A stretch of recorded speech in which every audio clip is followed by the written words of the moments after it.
Welcome back, America. You know, I search the internet, I search scholarship, I search wherever I can to find these anti-American groups that are out there. They're being birthed like rabbits. They're all over the place. They're heavily funded, many of them by our enemies. They have front groups. They have phony slogans and all the rest. In the Capital Research Center, Ryan Mauro, who's an investigative researcher of extremist groups for the Capital Research Center, they put out a fantastic document, Marching Towards Violence, the Domestic Anti-Israel Movement. And his point here, hold on a second, this has become an anti-American movement where they're trying to overthrow the United States of America. It's a study of the online rhetoric from major pro-Palestinian groups and activists in the United States before and after the Hamas attack on Israel on October 7, 2023.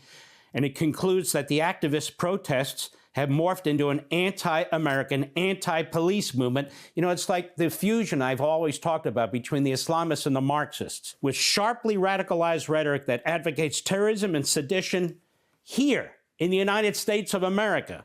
An analysis of thousands of social media posts by 496 of the most active so-called pro-Palestinian groups and activists, many of them connected to charities and nonprofits, quote unquote, found a 3,000% surge in calls for violence against the United States and a 186% increase in the use of anti-American and anti-police keywords and phrases since the Hamas-led terrorist attacks on October 7, 2023. What you are saying, Ryan Mauro, is we have now festering in the United States under this nomenclature of pro-Palestinian, enormous number of groups, enormous number of individuals, enormous amount of money seeking to undermine, usurp, and overthrow our own country, correct? That's absolutely correct. We have done at the Capital Research Center a series of studies to prove this. So it's not just a description, we actually prove this. The first study, Marching Towards Violence, I looked at all of the organizations I could find that are involved in these anti-Semitic, anti-Israel protests across the country, and I identified over 150, including about 70 nonprofits, that are involved orchestrating these protests that are pro-terrorism.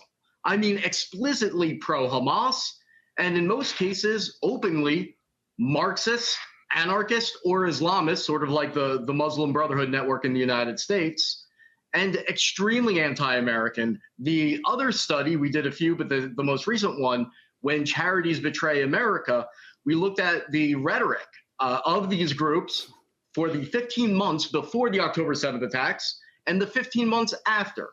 And that is where we found nearly a 200% increase in the amount of anti-American and anti-police rhetoric coming from about 500 of the top anti-Israel or so-called pro-Palestinian organizations and activists. So that's a 200% increase in anti-Americanism among this network after the October 7th attacks, including a 3,000% increase in the calls for violence on American soil, particularly towards police. It's absolutely incredible. And you can see how so heavily focused it is, particularly in our metropolitan areas in our country. And the police are being battered. They have to keep coming out and dealing with it. But this is very important. I've been talking about this fusion of Marxism and Islamism, and this report proves it. This report proves it, that they have an alliance, even though, you know, Marxists oppose religion theoretically, and obviously Islamists are fundamentalists. But their focus is in overthrowing the West. And your point in this report is you didn't go into this report looking for a point. You went into this report and were looking. And you came in your investigation, you said, wait a minute, we can talk about Israel, we can talk about the Palestinians, we can talk about all that. These people are at war with us right here in the United States of America. Let me ask you something. You have these key findings. You have a thorough report that's been done. How many media organizations have said, wow, this is important? Let me go talk to Ryan. Just a few that are already pro-Israel in nature. The mainstream media has not really reached out to us.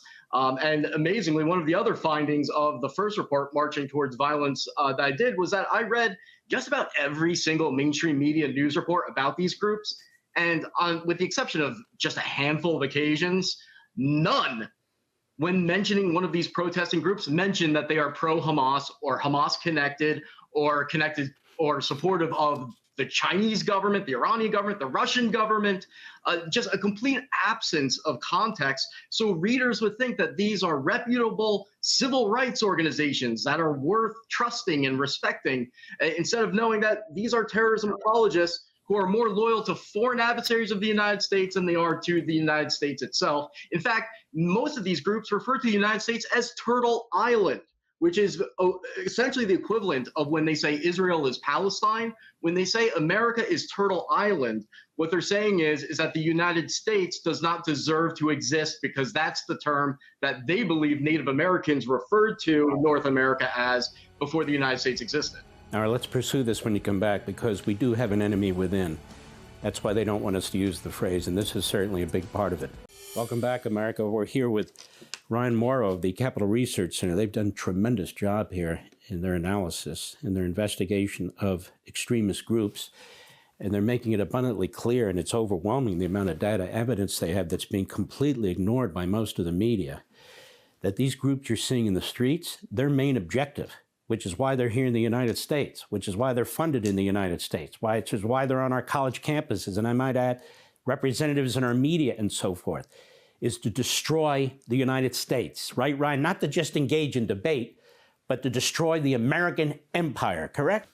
That's what they say, and they refer to themselves as an insurgency, and they need to be treated as such. So when we look at Mahmoud, Khalil, and other individuals that ISIS picked up and so forth, and we have this immediate First Amendment right and so forth. Do you have a First Amendment right in this country under existing law? Forget about the Trump administration, whatever administration, under existing law, to be effectively a front for terrorist groups or to promote the overthrow of the United States when you have ties to these organizations?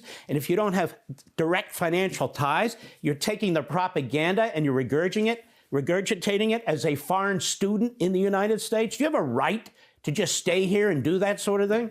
Absolutely not. I mean, engaging in terrorism, which is what this is, when you are destroying property and you're engaging in violence against the police, it does qualify as a domestic terrorist group.